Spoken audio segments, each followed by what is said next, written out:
Good afternoon, and welcome to this panel on supergrids. Now, I'm guessing you all came here to hear us speak. We've already spoken, and so the question is, do you have any questions? Because the panel ends in 10 minutes.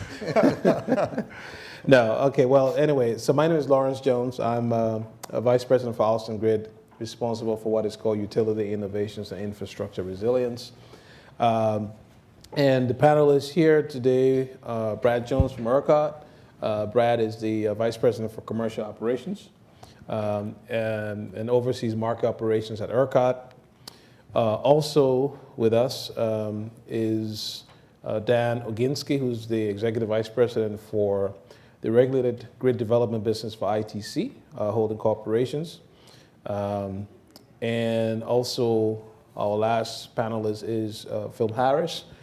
Phil, formerly head of PJM. He's currently the chair, president, and CEO of Amigas. The other panelist, Mr. Pierre Bernard, unfortunately couldn't be with us due to some unexpected events in DC, where he has to tend to a couple of other business matters.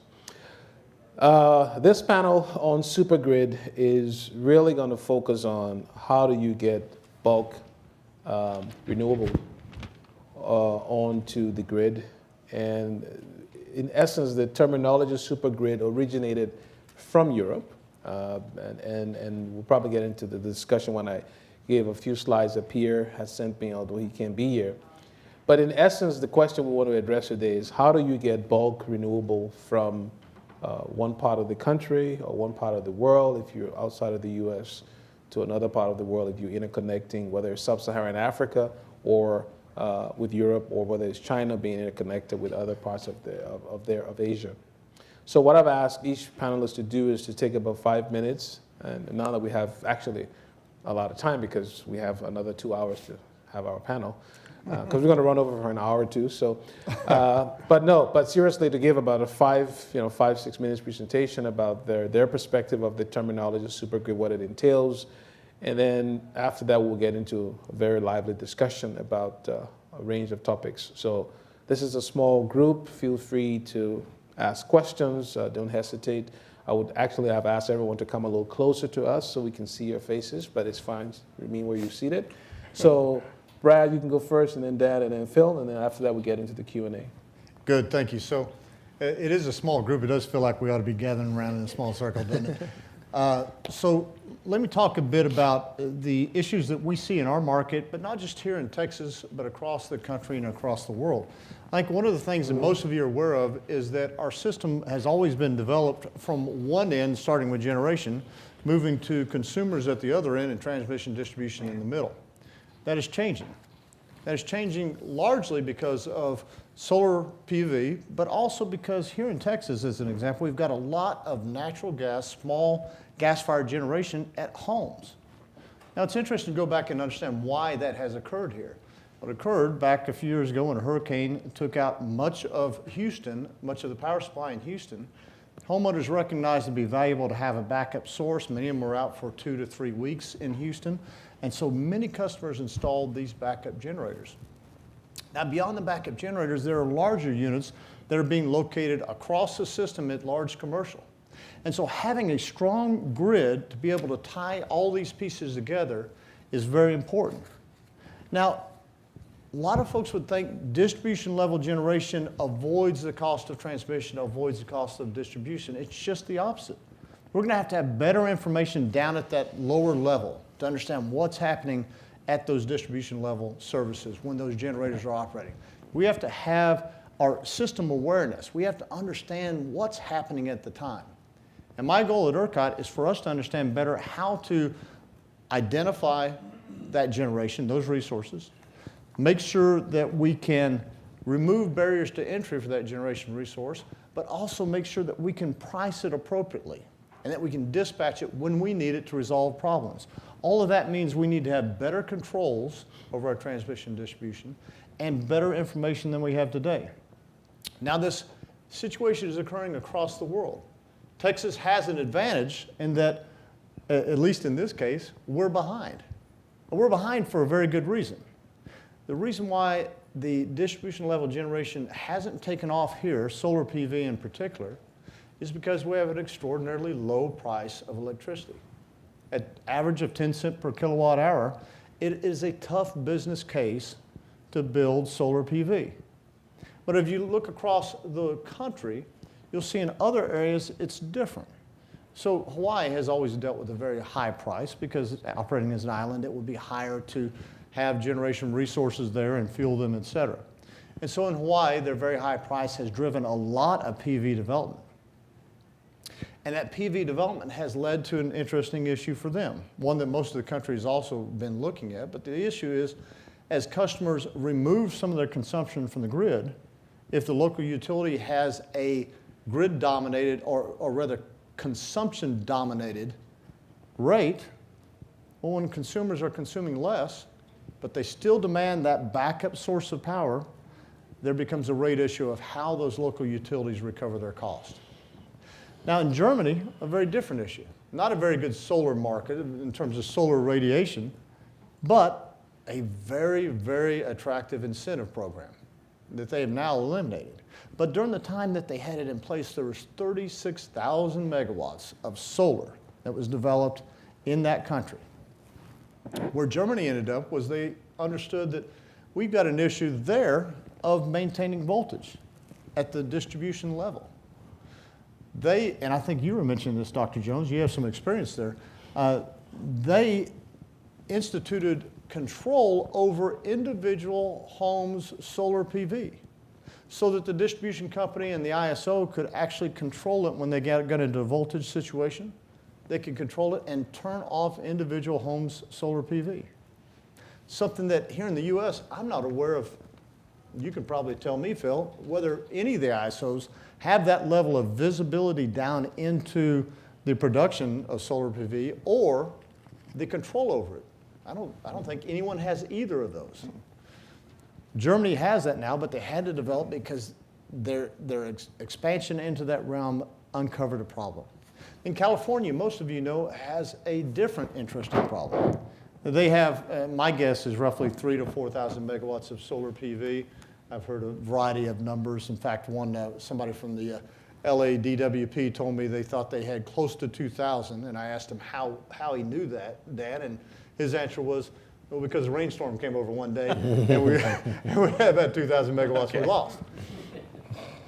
So we want to know more about what's going on in the system than understanding it when a rainstorm comes over. The problem that they are seeing in their future in California as they continue to develop more distributed generation, particularly again at solar PV, is right now they only see that solar PV as a reduction to load. They don't see it as a resource, as a generation resource. They see their load is reduced because, as an example, a 10 kilowatt home that has 7 kW of solar panels may look like a 3 kW home. But in the evening, when the sun goes down, it quickly becomes a 10 kW home. Yeah. They're seeing that ramp at the end of the day to be extraordinary. And so their issue they're trying to resolve now is how do they develop enough fast ramping resources to meet that fast ramp at the end of the day. So each of these issues I've described are all capable of being overcome. We can develop solutions for all of them. But it's nice for Texas to be in a situation that we can watch these other markets because we also see in our future heading down the same pathway, but at a slower rate and largely because our costs have been lower here so far. So I'll talk to you in a bit about some of the efforts that we see to accomplish that, but I think both Phil and Dan have some comments they'd like to add. Okay. Thank you, Brad. Hello, everyone. If I could, I'll just take a minute, let you know ITC, in case you don't know who we are. We're the nation's largest independent electric transmission company. Phil was asking me if I was going to go over some of the history, and I won't go through much of it, but we did start in 2003 just in southeast Michigan, and since that time we've grown to be now in 7 states, and we operate over 15,000 circuit miles of transmission infrastructure, all AC network infrastructure. Mm-hmm. We're in MISO and SPP, and we're a member of PJM now too. What we're also doing is pursuing construction of our Lake Erie Power Connector project, which is an HVDC line. It's a bidirectional flow, and it will be the first direct connection between the Ontario market and PJM's network, and we're looking to build it from Ontario to Pennsylvania, running, at the bottom of Lake Erie. And that'll be an important piece of infrastructure to provide a direct and controllable path of energy between Ontario and the PJM market, which ties with our conversation today about supergrid. And first thing I want to say about supergrid itself is that I don't want to call it supergrid because if we call it super, that'll mean it probably won't get built. Because the way we really should be thinking about it is building a modern grid that's needed to support society's needs for the future. And that, like I said, ITC has been focused on electric transmission infrastructure, singularly. And our experiences so far in MISO and SPP, most of all. And from our perspective, the modern grid, because we focus on transmission, our perspective is that if you're doing it right, you're thinking about the grid holistically across really the whole country and thinking what's the grid that the country should have. And from our perspective, that means ensuring that we have a robust AC network, but also that has appropriate HVDC overlay to make it most effective. And I know that's a lot of what we're talking about today. There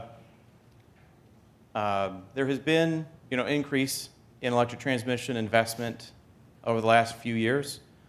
I think in some respects, some people feel really good about that, or maybe getting more relaxed about the grid because there's been that investment. But we've been making up for decades of underinvestment in the grid. The grid is in a stress condition. So there's been decades of underinvestment that we've been making up for. There are increasing policy demands, such as the implementation of Clean Power Plan, evolving reliability standards, growing security concerns, severe weather events. All of that plus this growing conversation about the interconnection of renewables and microgrids. A lot of conversation about the proliferation of distributed generation, new technologies that are evolving, and who knows what's coming that will impact the grid. And then added to that, there's a growing presence of the consumer. Consumers who have expectations around the level of control that they want about where they get power from and how they use it. So there's a lot of, we don't know what the future holds, but we certainly feel like there's a lot of changes on the generation side, a lot of changes on the consumer side. And to me, all of that points to needing a robust, modern grid that provides optionality and resiliency to meet to be able to handle all the variables that we think are part of the future of how the grid's going to need to operate, and to meet all of the demands that are coming. Obviously, that leads to the question of how do we get there, and I think we'll talk more about that. But I think we also have a perspective that getting the right grid built is not an engineering problem.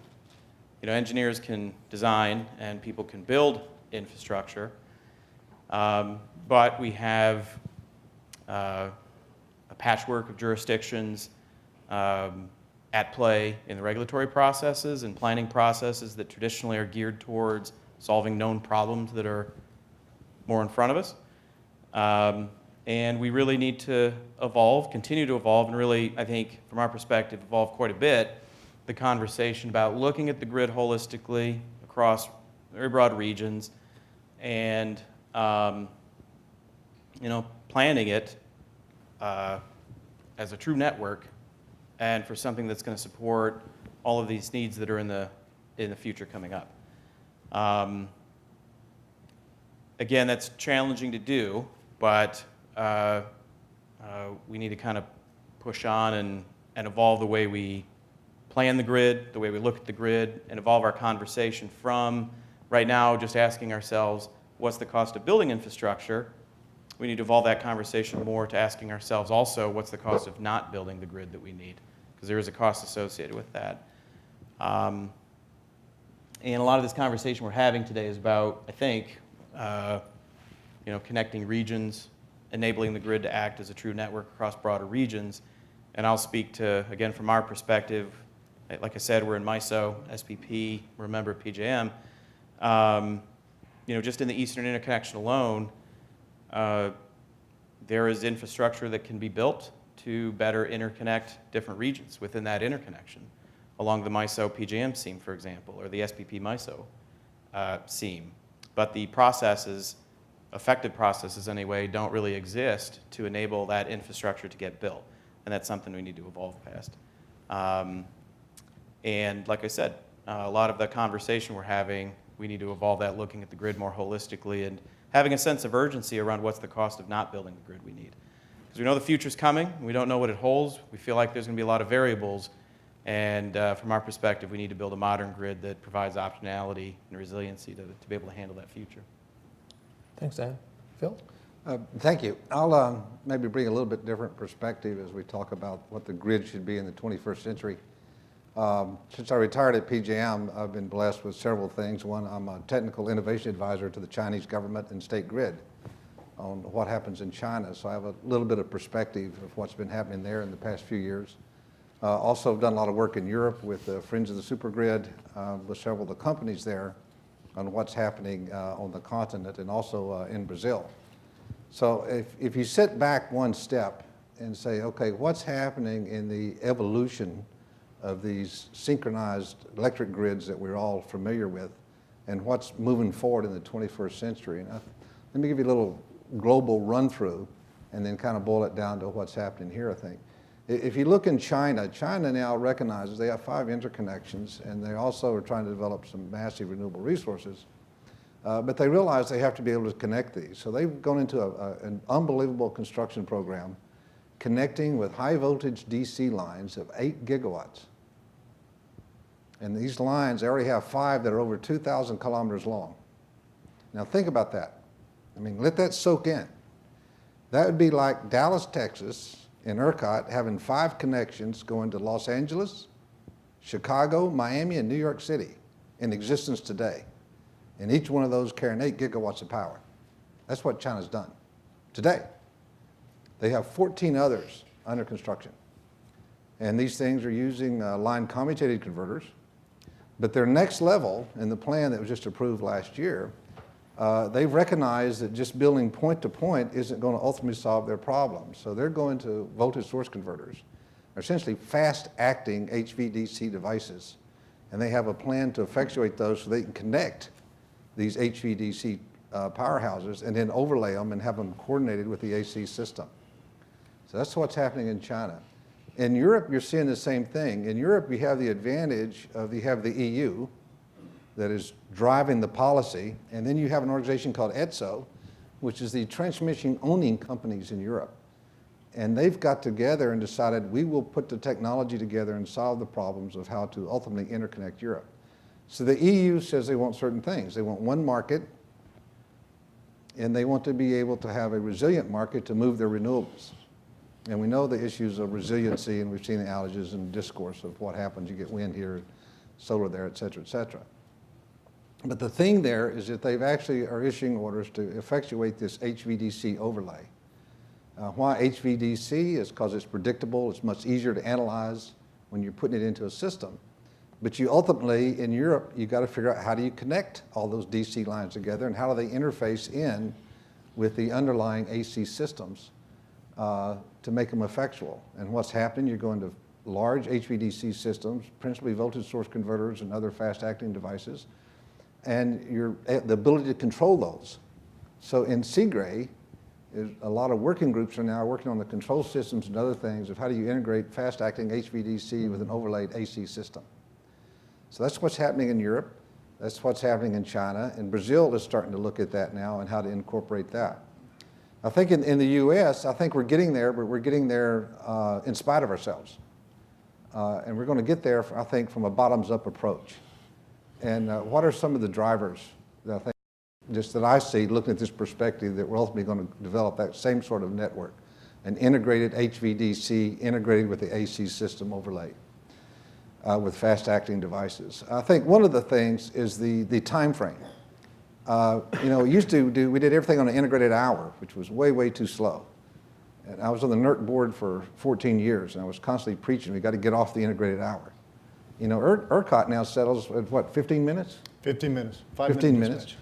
5-minute dispatch, and they actually operate in the milliseconds because you got to control the speed of light product, right? SPP's announced they'd like to go to a 5-minute, integrated 5-minute for settlement. And I think you're going to see that more and more. FERC is also moving the ancillaries. Remember FERC Order 745? They want to get all the ancillaries down to this lower time frame. So you have this movement, and it's rational. If you think about it, if you settle everything on 5 minutes, every generator is a variable.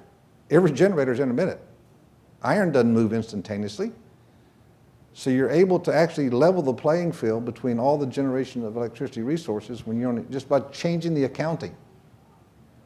But what that means is that the grid operator now has got to operate in milliseconds, you know, to be able to stay ahead of this speed of light product.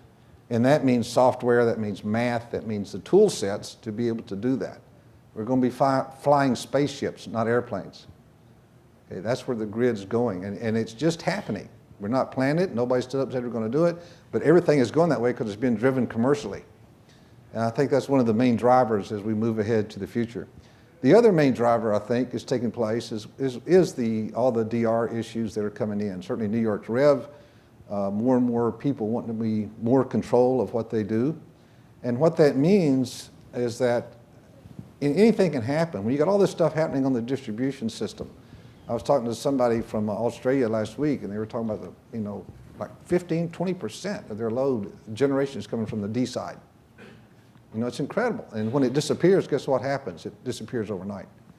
So as these states in California, New York, and others start happening this, and as it becomes more productive and capable to do that, and you see more energy sources coming out, and certainly more ancillary service sources. You know, if you had enough refrigerators linked together, do you know that you can control the grid much better on a reactive basis than you can with VARs or anything else you put out there, any static VAR compensation? Pacific Northwest Labs have done all the research and studies on that and proved that it can happen. You know, just think about that. You connect all the refrigerators, that's your best. You don't have to put any SVCs. Just connect those and control them. The technology is there to do it. Pacific Northwest Labs has done that. So as more of this stuff gets to the distribution level and people find ways to commercialize it and get excited about it, what that means is the ability to control the grid, to keep it reliable. You got to be able to move power over long haul distances. You add to that the environmental concerns in the U.S. and the controls on more and more plants and the difficulty. You add to that water. Just getting water to supply these plants, it's going to be very, very difficult because water is getting to be more precious. So it's going to force you more on the D side. So I think in the United States, we're going to get to this concept that we have to have an HVDC fast acting overlaid on an integrated AC system because we need to move the power to be reliable. And I think the drivers of all the D side issues coming in, you know, energy, all the ancillary things that are capable as they get commercialized, the water issues, the environmental issues, all of these drivers are starting to focus this network as you come up. Some of the big impediments, you know, is the regulatory process. How do you finance it? We're broad regions, and we all know it needs, but how do you finance? That's a regulatory policy issue that has to get there. One of the other factors that I'm a little ashamed of our country, quite frankly, and I go to China, you realize the top 6 people in the Chinese government are electrical engineers. Maybe that's why they're so efficient. Okay. But with a stroke of a pen, they have mandated 15,000 HVDC engineers must be graduated. Okay. How many HVDC electrical engineers are graduated from United States universities? I don't know, but I don't think it's even 100. You go to Europe, and a lot of their HVDC expertise is coming from India and China, and a few universities getting on it. I think the engineering skill sets to figure this out. And I think the second thing is you get into this fast-acting world where we're dealing in milliseconds, the math, the software, figuring all that out, because it has to be reliable. And we have to know what we're doing, because a single mistake can have massive unintended consequences, and I don't think you want to be responsible for that to happen on your watch. So we have to be careful, and we have to do it right, but it takes a lot of math and science and understanding to get us there. But I think the forces are going to drive us to the same conclusion that China and that Europe has. Thanks, Phil. So in the interest of time, I was going to show a few slides that Pierre had sent, Pierre Bernard from Belgium. He couldn't be here, but I think, Phil, you've touched upon some of the things going on in Europe with regards to supergrid. So I don't want to sort of take more time to get into the presentation. I want to get into the Q&A. I think there are a couple of themes that you all mentioned here in your remarks. One is controllability, flexibility, dispatchability, somewhat hidden in this discussion, predictability, and even adaptability. So there are a lot of abilities coming out of your conversation here. Capabilities. Yeah. Capabilities, exactly, right? But I think the one I want to start first here with is, you mentioned financeability, but I want to talk about the issue of bankability, right? Share your thoughts on how do we finance this sort of a buildup of the grid that is necessary to deal with all the things you all have talked about. What are some of the examples or perspectives you think needs to happen for us to get the financing right? So from my perspective, it's actually a better question down here. My perspective is the financing elements are in place. We have a network in Texas, at least, that the utility companies have a good rate of return for the investment they have. They're very attractive companies. They are looking for more opportunities to invest, and we see that investment in our transmission system happening all the time. Dan mentioned that the grid is underbuilt, and it may be true in other areas, may be somewhat true in Texas as well, but we have spent an extraordinary amount of money upgrading the grid in Texas. As we said, being developing means by which we can move renewables from far west Texas in the Panhandle into our load centers. So a lot of investment has occurred. I don't think a real regulatory structural change needs to occur at that level. What we are lacking now is observability into individual panels or into individual small natural gas-fired generators at home sites and businesses. I think where we have to get engaged is a standardization of that process of communication so that we can communicate with multiple models of the same type of natural gas generator, multiple models of panels, that they all have the same standard protocol that we can gather information from. That's, I think, the first step for us to move forward, is make sure that we can identify where these generation resources are, what they're operating at that point in time, and so we can have better predictability, as you said, of the system. And ultimately, from that, I think we'll get to a level of dispatchability. So Dan, you might have a different view from an ITC perspective. No, I actually, I think similar to how we said that being able to engineer a project is not, preventing infrastructure from being built. I think it's not, typically not, financing isn't a challenge either. I think in some instances it may be, but for us, it's important that for people to invest in transmission, it's important that they are able to earn a reasonable rate of return. FERC has had supportive policies, going back a few years, supportive policies in that. There's been some pressures on that more recently. We'll see how we all weather through that. But generally, so long as there are reasonable rates of return in place, being able to attract investors into infrastructure and being able to finance those generally is doable. Okay. The bigger challenges are, first of all, working through the processes to, really first, the bigger challenge is people having a vision of the kind of grid we need, and then having processes in place that enable that to be built. Because if you can have processes in place that really enable building this modernized grid we're talking about, then you can make projects that have a level of predictability in terms of getting them completed, where people who are investing in projects or financing them can have a predictable expectation of earning that return. I think that's where the bigger challenges are. Well, I think there's a lot of solutions on a local basis, and in this case, I'm calling Texas ERCOT local. If you look at the interconnection wide, which includes all of North America, I think going between seams is a major, major problem. Correct. Because you take PJM and MISO, if you wanted to build something significant to go through the MISO planning processes and PJM planning processes, you haven't got enough lifetimes and money to probably do that, to do anything meaningful and significant. I think the Lake Erie is an exception. I hope that project gets built because it's been needed for many, many years. Electrically, it's been needed, but no one can figure out the financing to put it there. If you look at the West, without a centralized planning entity, you got California. I mean, there's so many things that can be done to enable the renewables and the natural gas and the other resources to be utilized. You can't get that done. At one time, Middle South proposed a line going from a mine mouth series of plants in Wyoming, which wanted to build them, and bring in power down to Louisiana and the Southern Company area. And that couldn't get built, even though all the economics were there hugely, because there were so many state regulatory authorities that had to approve it.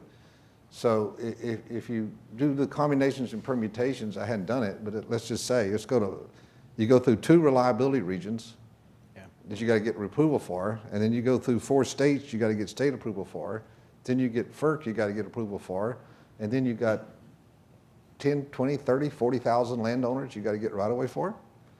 I mean, it's not a natural gas pipeline. And so the combinations and permutations of things that can stop you, not counting all the permits that you got to have, and each state has permits and some local communities have permits. You're looking at a combination and permutation that just becomes mind-boggling in a bureaucracy to get it done. So I think there is a huge stumbling block to be able to take things beyond the local to really achieve the magnitude of savings. Remember, electricity is a speed-of-light product. I was reading the other day that PJM has a gas plant in Louisiana that's now fit under the RPM as a capacity resource for PJM. It's, speed-of-light product. This stuff goes. Believe it or not, right? But our processes aren't enabling it to move. But I think the drivers of all this DR and all this stuff happening means we have to have a way to move a lot of power to different parts of the regions instantaneously when it's needed. So Phil, let's talk about, this issue of process. I think is critical, right? So Brad, you guys in Texas, you're probably an outlier when it comes to having good processes because you don't seem to have some of these permitting issues, or you probably do maybe not on the same scale that Phil and Dan is talking about. But how do we fix the process, right? So one of the things I hear about a lot is we got issues with the process, right? so just for a second, let's pretend that Phil, you're a regulator, Dan, you're a regulator, and Brad, you're a regulator, and I'm a utility. I want to build a transmission line. So craft a process for me that will make sense so I can get my line built in reasonably, say, 5 years. So what give me like 3 things, each of you, that 3 things that we should do to fix the process. Let's help them, because apparently it is a process problem, and unless we give them a solution, we'll keep going. No limitations. Well, no limitations, yes. Yeah, okay, so we won't be practical here for a moment. But we have had, and I'll continue to speak, you call it locally, I call it provincially. I'll continue to speak provincially. We have had an extraordinary advantage here in Texas in that over such a large area, we can manage our grid, we can make decisions.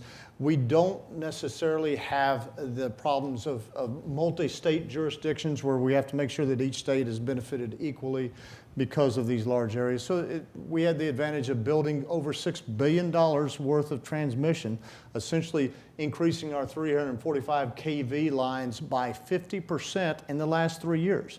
Significant amounts of investment. We attracted multiple companies that were outside of our standard utility base, companies that came in for the first time ever to develop transmission in the States. Some of them were from other countries to do that. So we attracted the investment, we gave the opportunity, and we worked a process very smoothly. So if we think impractically, the answer would be if you had one authority as opposed to multiple over the siting of transmission and the approval of transmission, then you could solve this problem.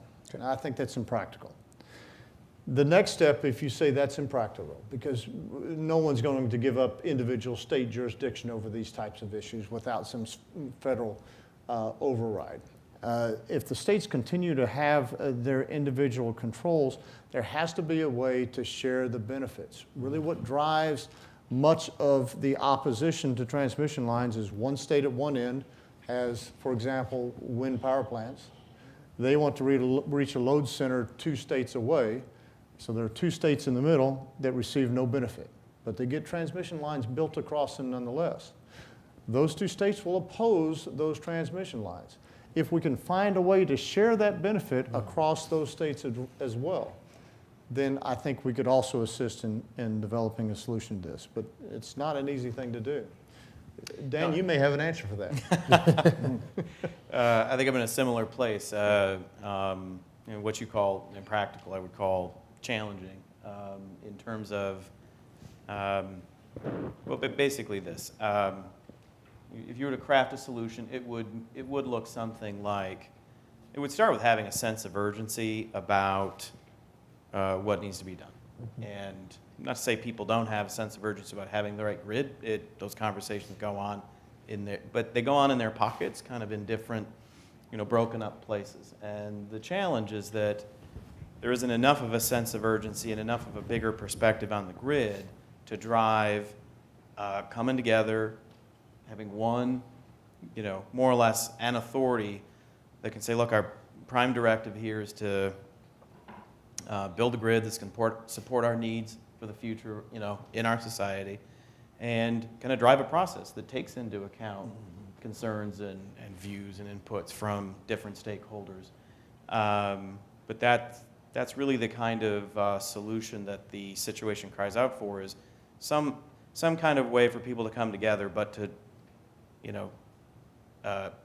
drive a process forward, bringing the concerns to the table, but coming up with a plan.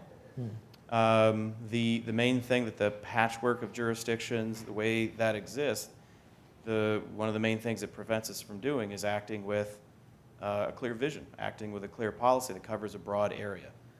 So if I were to design a process, it would be focused on, let's understand our challenges, let's create a solution for that, and look very broadly, and come together on a vision of where we're trying to get to, and work towards building that. And that has to be understood to be the driving edge of the conversation, because Brad's right, a lot of conversations around what infrastructure should be built, you don't even get that far because the people make the conversation around cost allocation.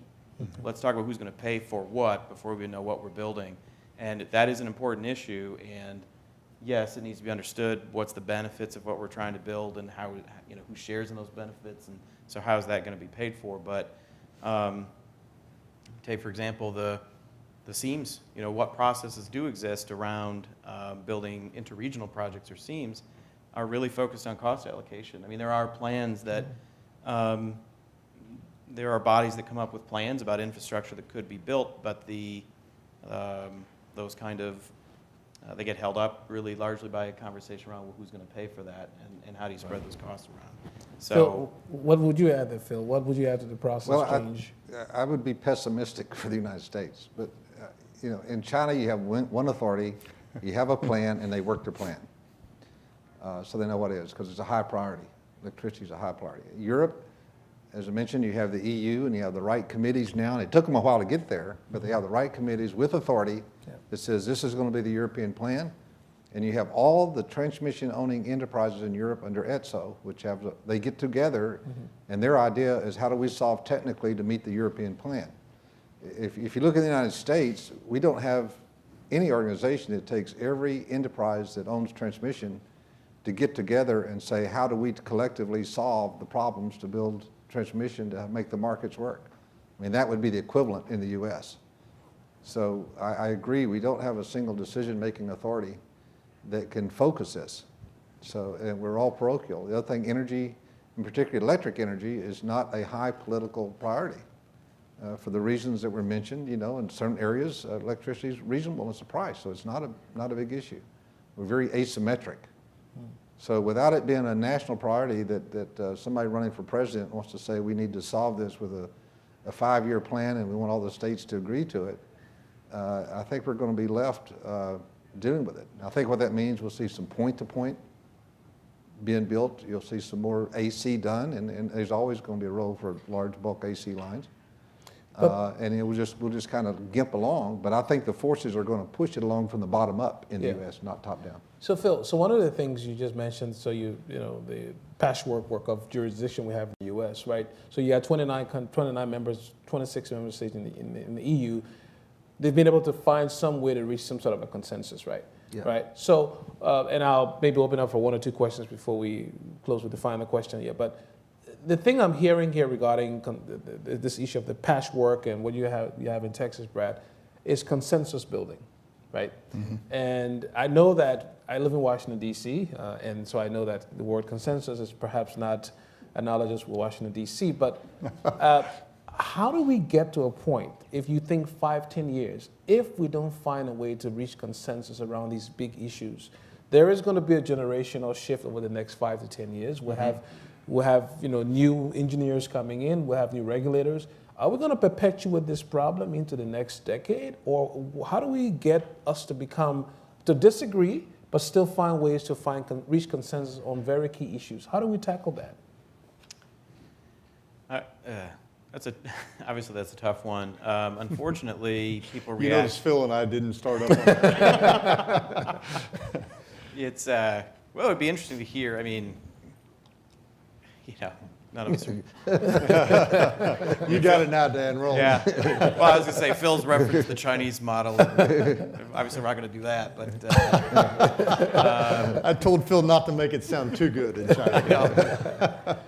But it would be interesting to know, to hear. I don't know how the, European model works, how they got to that. What I was going to say is, unfortunately, people react to problems that are practical in their own lives. So when we have the Northeast blackout, that was a big problem, and that spurred some conversations that, a lot of conversation that resulted in some changes. But resulted with a stick? Yeah, so there were some positive changes, but in another sense, memories are relatively short on that. Another interesting thing is, I work in the energy industry because there was a point in time when I was younger, just kind of realized this is really important. It touches everybody in their everyday lives. And there's a lot of changes even then. There was a lot of changes going on in the industry, and it drew me to the industry.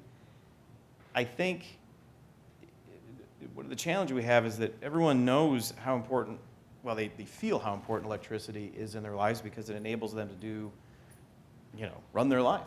But the issues we're talking about are very abstract, building a grid and who's going to pay for it, very abstract issues. If we can evolve a conversation that connects people, consumers, and maybe they'll experience this as, like I said, there's a lot of growing conversation about higher consumer expectations around control about where they get the power and how they use it. Maybe they'll experience this more, be more in touch with it. But if we can evolve the conversation to have a more practical sense of how the grid impacts their day-to-day ability to use electricity, that may, evolve a higher sense of urgency. But basically get people to come together, there has to be a sense of urgency about, again, what are we costing ourselves? What's the cost of not building the grid we need? How do we make that happen? I'm not sure, but I think there needs to be a sense of urgency built up around about the cost of not doing the right thing here. Okay, so since Phil and Brad pass on the question initially, I'll let them. Thank you, Dr. Jones. I'll let them rest for now. But let me go out to the audience. Let's do 2 questions. Mike? Oh, wait a second. Get a microphone. So they want to get you on camera, so make sure you have your. Well. I have 3 really great. Say your name and your affiliation. Oh, I'm sorry. Mike Morella. I'm the editor and publisher of Utility Horizons e-magazine. 3 great takeaways from listening to you folks. If I can just summarize here, I think Brad's solution, we have not 1, not 2, but 3 different solutions to our problem. Brad's solution, as I understand it, is the United State of Texas, in which case all the state boundary problems go away. You captured that very well. Thank you, Mike. Ed's thing here is that we can solve it with with wireless transmission technology. And in the case of Phil, we have two choices. We can either move Washington, D.C. to either Beijing or Brussels, one or the other, or both. So, seriously, stepping back, the way I see this is that I hear and read a lot about it seems that we're developing sort of this dichotomy about how to solve these problems. You got in one camp, you've got the more traditional centralized approach, which involves transmission, more transmission, and a lot of investment and so forth. At the other end of the spectrum, you've got the sort of what I'll characterize as the grid of grids idea of a network of microgrids. And the disturbing part of that is that that dichotomy seems to be sort of developing into an us and them kind of a conversation, when I think what it should be is not an either or, but a both and. Right. And I guess my question, long way around to the question, is that for any of this to happen, we have to get the regulators not only headed in the right direction, but headed down that path pretty fast. Yeah. So the question I have for the panel is, what can we do as an industry to communicate a unified message to the regulators about what direction things need to go from a regulatory standpoint to get the show on the road, so to speak? Okay, so before we get the answers, let's take another question, and then we can. I'll take. It's continuation to. State your name and your affiliation. I'm VJ. I work for ERCOT, for Brad. So is the question for Brad? Because you work. Well, for everybody. Yeah, this actually is not for Brad. You want to ask your boss, right? How am I doing? Yeah, the question is a continuation to what Mike said. All day today, we talked a lot about smart grid and all the smart technologies that focus more on the distribution side. And then now we're talking about the high voltage transmission. Mm-hmm. Are there those two conflicting causes or more? My question is there a possibility that we will overbuild or even worse, underbuild based on our expectations of what these technologies will do in the future? So, Phil, I think you should start because there's a connection between our breakfast Yeah, conversation. I've heard a lot of this, but the answer is it's an and solution. Yeah. These synchronized AC grids are massive machines. That's all they are. It's a massive machine that has energy coming from here and energy being consumed here. The energy doesn't get consumed. It's at the speed of light. There's no other product like it on planet Earth, anywhere. It's amazing. It's a single huge machine. So we're going to work on this side of the consumption, and we're going to actually produce something over here. The machine still has to be in balance. If it's not in balance, it doesn't work. Okay, so as you put more stuff on this side to keep this machine working, you got to be able to move more elsewhere when it isn't there. So transmission naturally flows as an and to make the D side work. It's two sides of a coin. And you have to have all of that as you move forward. As I mentioned earlier, I think that's one of the drivers that are going to take us to this overlay grid system as we look at how that becomes possible from the bottoms up. But there are and solutions because you have water issues, you have environmental issues, you have all these issues for big base load plants that's problematic. So we're going to be moving as a society. The question is, we don't have a centralized planning mechanism in the U.S. to do that like other countries do and other directives. So I think what's going to happen, we're going to percolate 2 steps up, 1 step back. It'll start happening here, but I think ultimately we're going to come into this realization of a lot of D devices out there, a lot of fast-acting devices controlling them, and an overlay system on top of AC systems. And we'll learn from China, we'll learn from Europe, and we'll invent some things here with ITC leading the way. I think these are the sort of things we'll get into. So you want to comment on Mike's question regarding how do we get the regulators in one direction, if we can? Well, I think New York's a Just good one example. quick follow-up, if I may, just to clarify. You and I are in 100% agreement on the being and. No issue with that. In fact, not only no issue, but that's absolutely where we need to go. Right. But my fundamental question is, if I'm a regulator and I'm looking with the rhetoric that's out there in the industry, what I'm hearing is 2 different messages. And what I'm asking is, how do we consolidate that message to the regulators so that they understand that it's not an either-or situation? I think New York's rev is going to be very interesting to watch. That came from the governor's office because he wanted a better economy. Right. He said to have a better economy in New York, we have to have a better electrical grid. And we got to do different what we've done in the past. I think as that unfolds, it's going to be quite telling. And I totally agree. It's an and issue, and I think you're right. There's too much in the conversation, and certainly if you heard it from us, I think you were maybe joking there a little bit. But there is, well, but there is in the conversation not only the DC versus AC, and then there's central plant versus distributed or microgrids.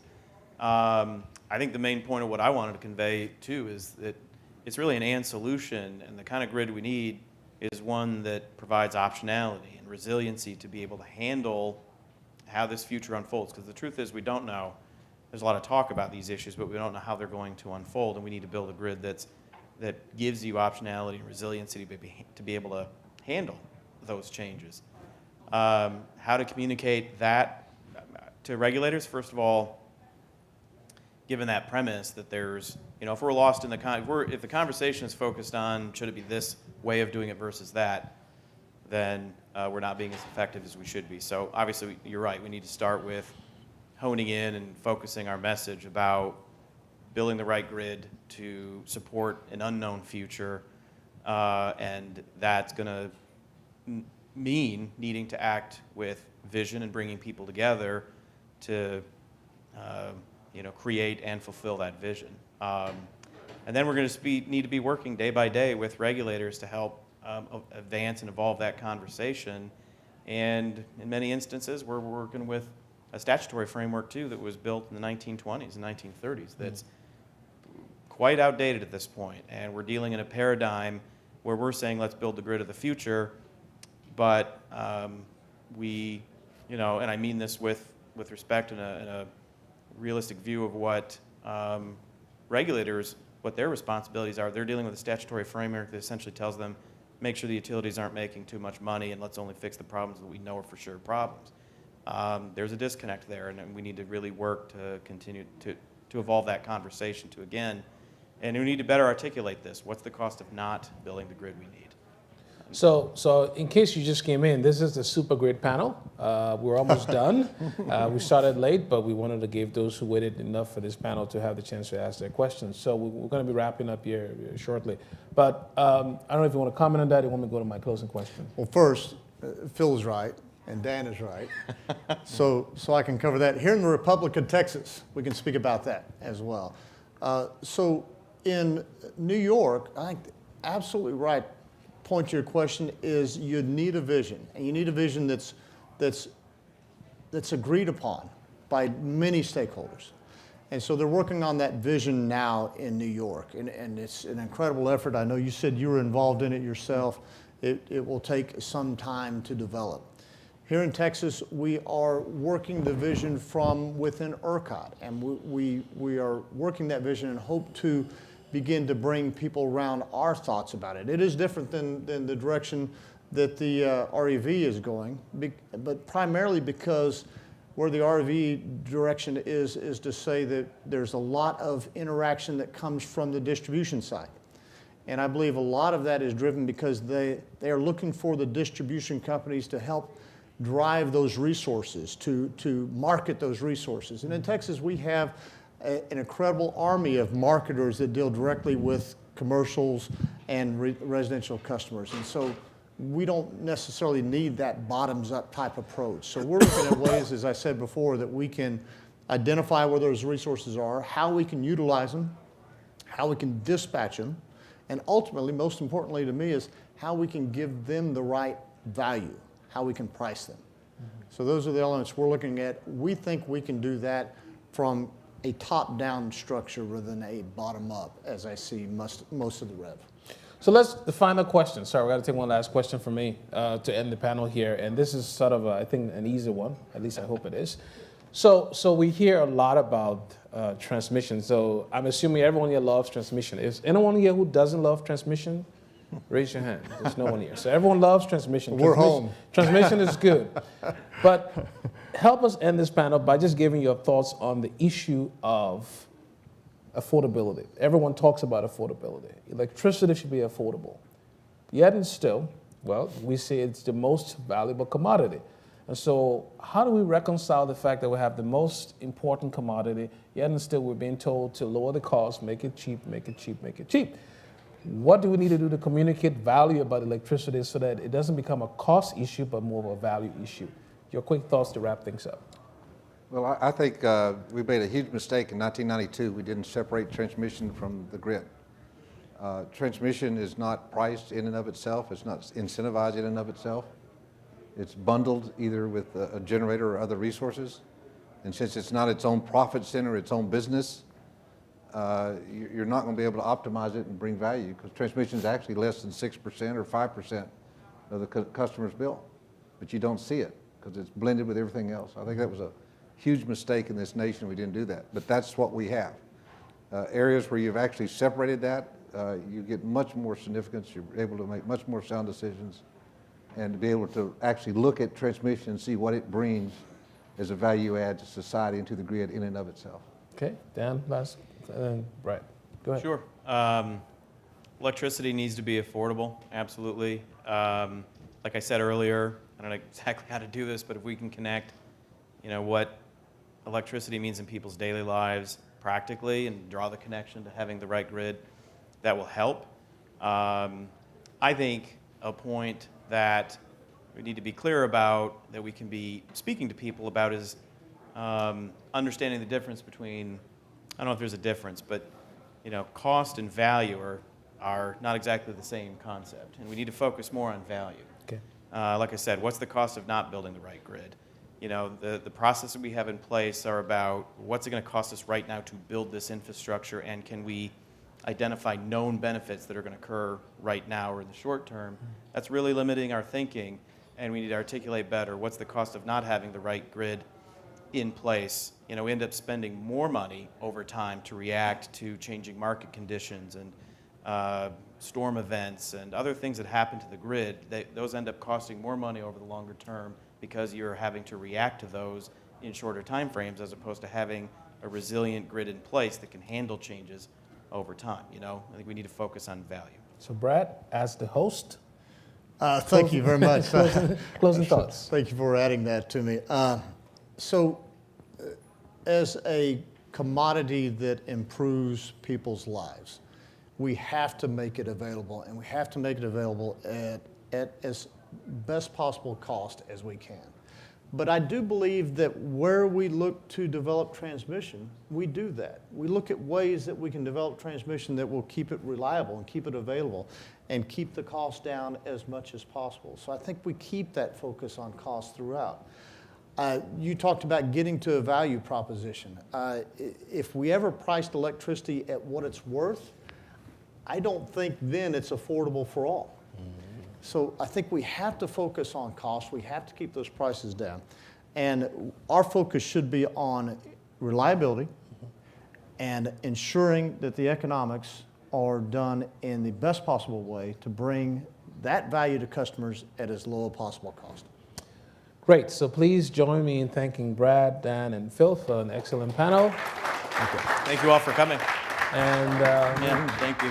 thanks for coming, and we'll leave the stage to the next panel. Okay, thanks a lot.